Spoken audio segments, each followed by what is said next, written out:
Welcome to Plotlines, where we'll use our over 30 years of experience in real estate communications to uncover the real stories behind real estate. I'm Heather Crowell. And I'm Britni Ackrivo. Dive in with us as we invite guests to break down the ever-changing landscapes of real estate together.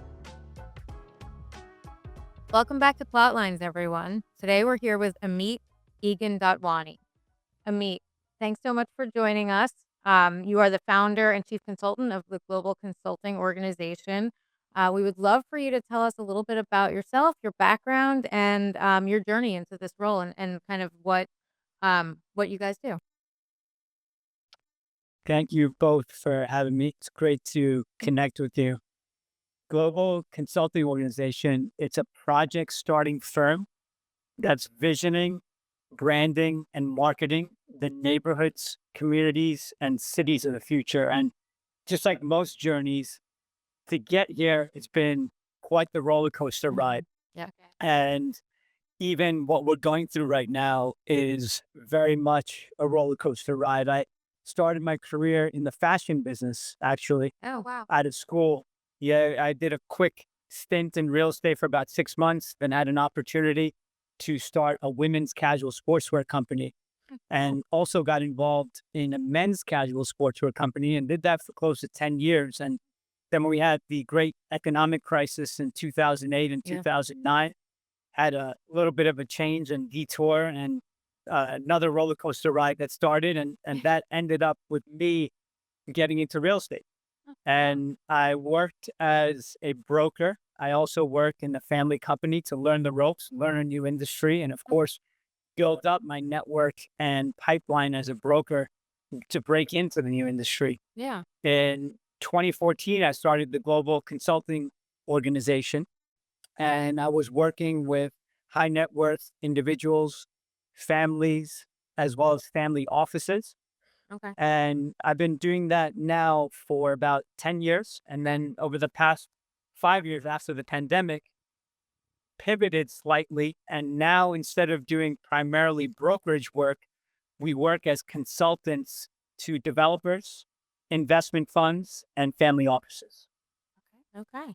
Wow, interesting Yeah. journey. I don't think we've had anyone join yet who started in fashion. So that's definitely a first.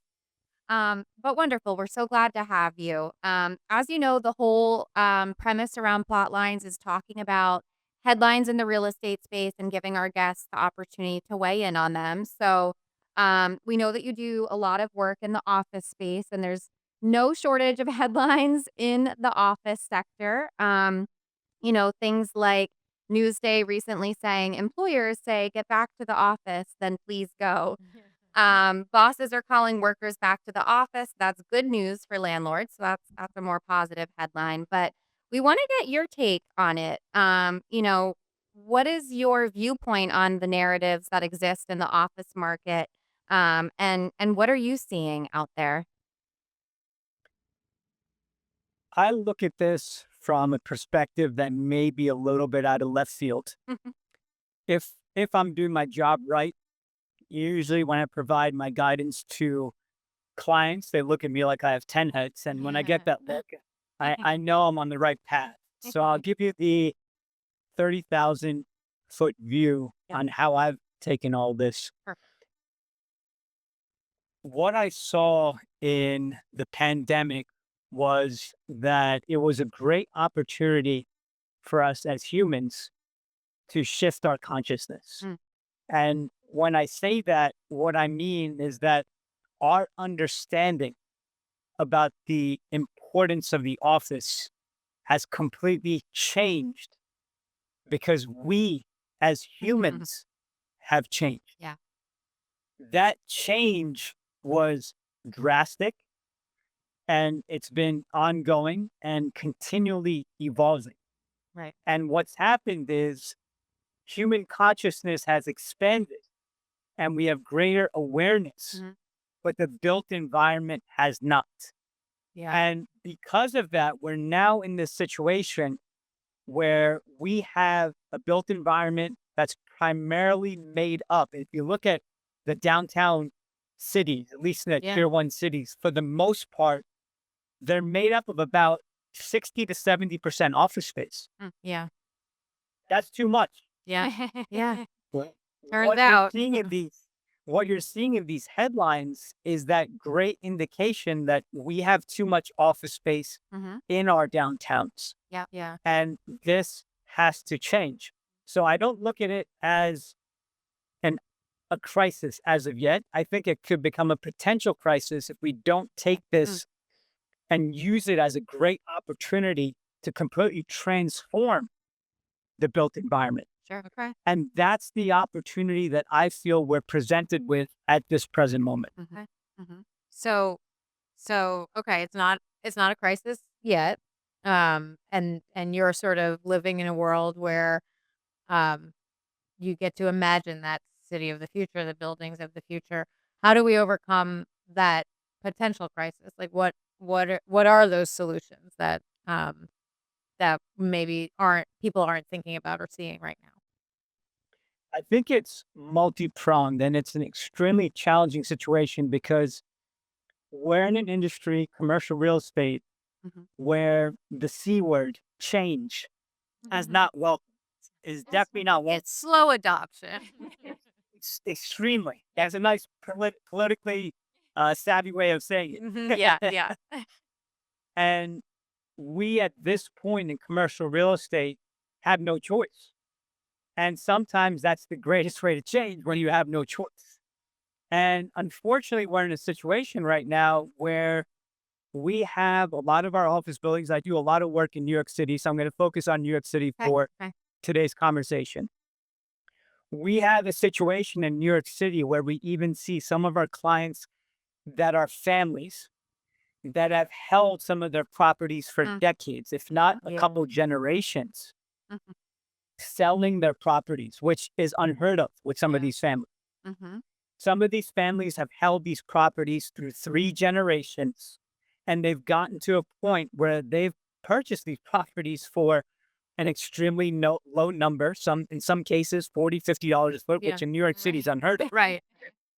And then you're faced with a situation where you realize you have to spend tens of millions, if not hundreds of millions of dollars, Right.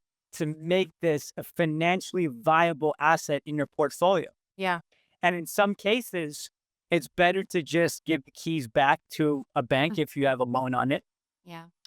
or you hold it if you can. Or the other alternative is see what the opportunity is with regards to what kind of incentives are going to be provided. Right. New York City has a program. They're calling themselves the city of yes. To me, look, I've worked in New York City for about 14, 15 years in real estate.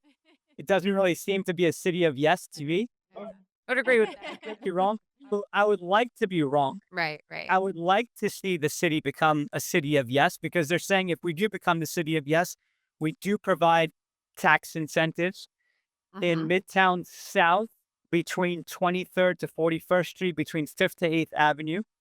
They're promoting this idea of FAR being changed to 15 or 18 up from 12, which means that buildings could be 50% larger in certain cases. Mm-hmm. This applies if you're converting at least 51% of your property. So it's not applicable across the board. Yeah.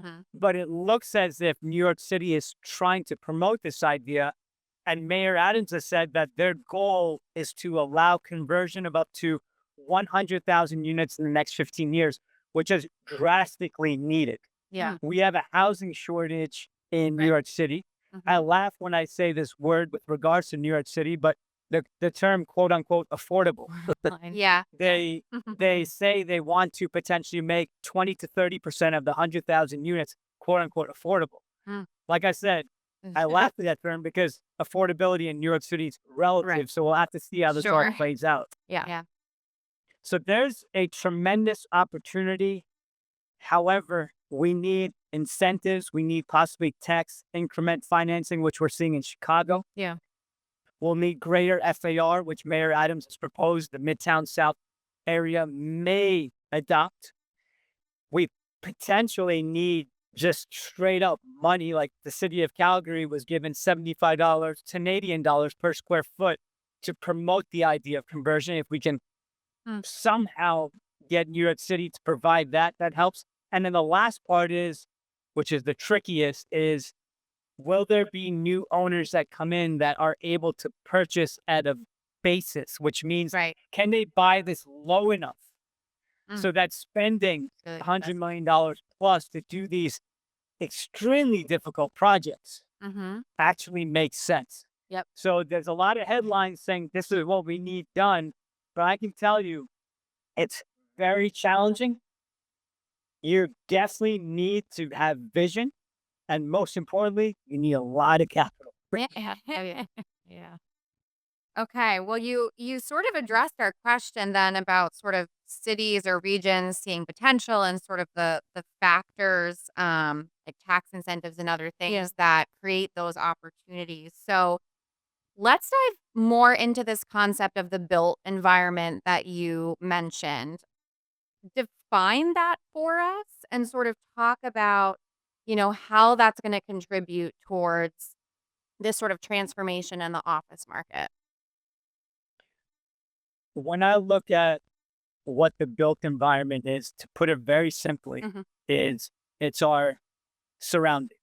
Mhm. When we walk through a city and we look Yeah. around, that is the built environment. And what we're going into right now, from my view, is that this is and could be the greatest opportunity that we may ever see in our lifetime to completely transform the built environment. As I shared with you before, most of our cities are made up of 60 to 70%, depends on the city, but for the most part, office space. Mhm. My perspective that I provide to some of our clients that are looking at larger scale projects is I personally feel, and this will depend on city to city, Sure. we need a makeup of approximately 30 to 40% office space, Mhm.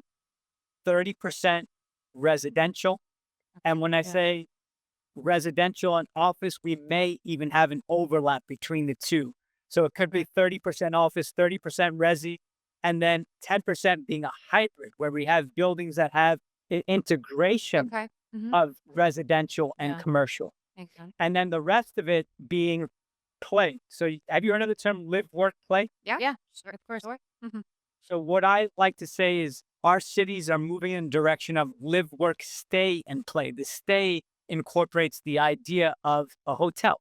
Yeah. Hotel space is super important in the 21st century Sure. and is going to play a bigger role in our cities as we move forward. So this movement of live, work, stay, and play is not here to quote unquote stay, but it will get bigger and bigger and bigger, Yeah. where we're now seeing that in neighborhoods, communities, and eventually our cities are going to evolve to be live, work, stay, and play cities.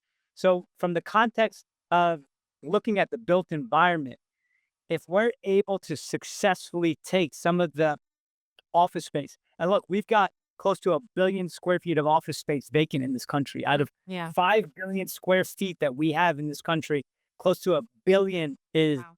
vacant. That is a lot of office Yeah. space. Yeah. And let me tell you, there's a very small percentage, less than 2% of that has now been converted. You may Wow. see headlines, but Yeah. it's so small. The So movement has barely started. yeah, that brings up a good question. I feel like we hear mixed signals Yeah. on this show and with different people that we're talking to about the adaptability of office Mm. buildings into, I mean, typically what we're seeing in the headlines is multifamily, right? But you mentioned hotels as well. And what's your take on how adaptable these buildings are? Like can that transformation, is that transformation realistic? Um that you're referencing. We work with several architecture firms quite closely. And there's one in particular that we work with that's done a pretty in-depth study over 1,000 buildings. Oh, wow. And from the studies, we've seen a little, I think about 1,300 buildings. Okay. And from the studies, we've seen approximately 25% can be converted and would be good candidates for conversion. Okay. However, I think about 5 to 10% as of today are financially viable, Yeah. which Yeah. is why I suggested to you that what we need is we need a lot of help from Mhm. the cities Mhm. in order to actually get this job done in the next Sure. 20 to 30 years. Yeah. Mhm. Okay. Okay. Well, you mentioned some of the other sectors, but tell us more about sort of the ripple effects that exist as office changes, how that Yeah. impacts other sectors.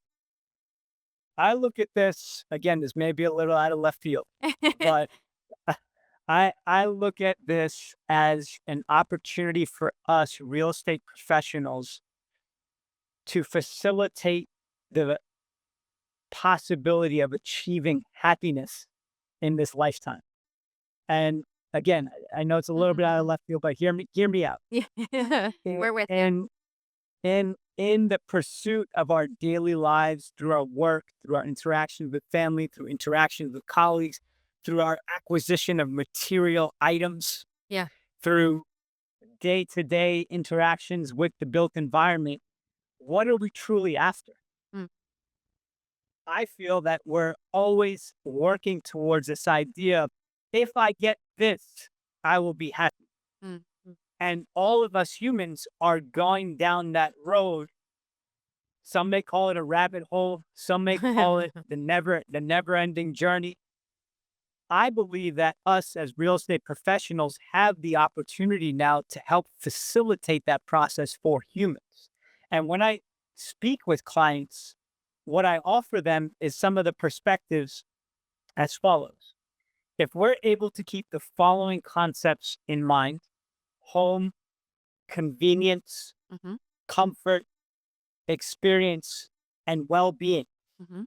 I'll repeat it again: home, convenience, comfort, experience, and well being. If we're able to take those concepts and integrate them into the way that we're designing our buildings, Yeah. neighborhoods, communities, and eventually cities, we will then enable, I feel, the facilitation of achieving happiness in this lifetime.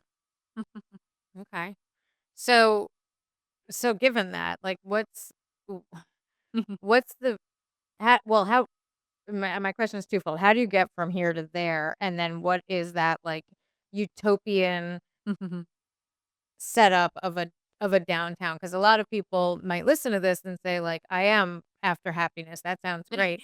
I didn't think I was gonna find it in downtown New York or downtown Philadelphia. So like how does that play out in the, you know, sort of downtown built space environment? Like what's the vision? What is it? Help us bring it to life for our listeners. Well, definitely they will not find the happiness by looking outside. For me, happiness is Right, definitely right. found within.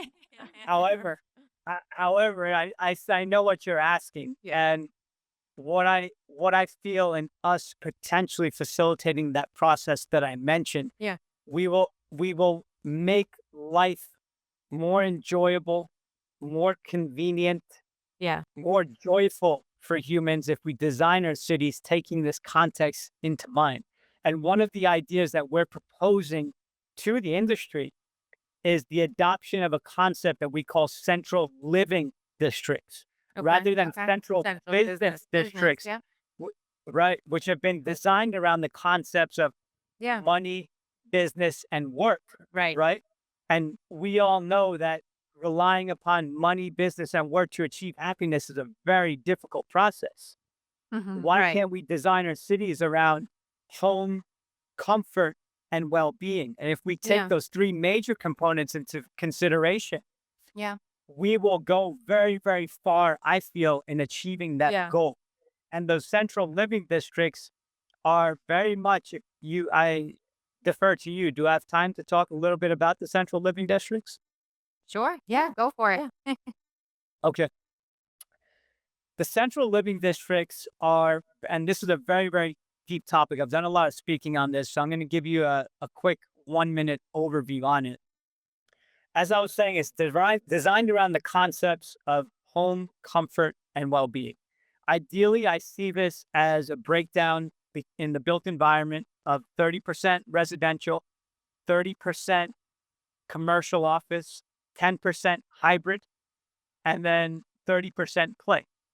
And what we want to do is make life much more convenient for humans on this planet so that everything which I think is a lofty goal, but let me cut that back a little bit. 80% of all of our lifestyle needs are accessible within 15 minutes of our home.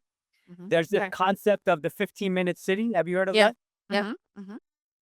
So if we can design our neighborhoods, communities, and cities to be extremely convenient so that we can possibly live these lives where everything's accessible within 15 minutes, I feel what we'd be doing is freeing up ourselves. Think about the number of hours we could free up in a day and what we could potentially do with it. Yeah. And like I said, it's a much deeper topic. I won't go into all the different types of uses that we would integrate into a central living district, but that's the quick 1-minute overview. Right. Yeah. Yeah. So you're referring to a world where we want to live in the same area where we work, and we're our lives are just simply more convenient. Because right now you have a lot of downtowns, or for the past however many decades, people come in, they go to work, then they leave, and that makes sense. I get it. All right. Yeah. Well, Amit, we covered a lot of ground here and a lot of interesting concepts. I certainly feel like I have a lot to think about. But so we want to give you the opportunity now, circling back to where we started, to write your own headline for the space. And I'm really eager to hear what you say because you have so many unique concepts. What would be your ideal headline about office or the built environment or your central living district? Whatever way you want to take it, the floor is yours. This is the greatest opportunity that we will ever have to transform the built environment and reimagine life on planet Earth. Wow. All Okay. right. I like it.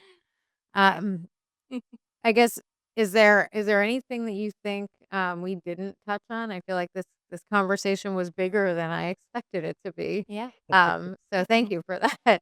But is there anything that we didn't touch on that you think our listeners should be thinking about, or curious about, or know about you? I'll go with the second one, I think, if I remember correctly.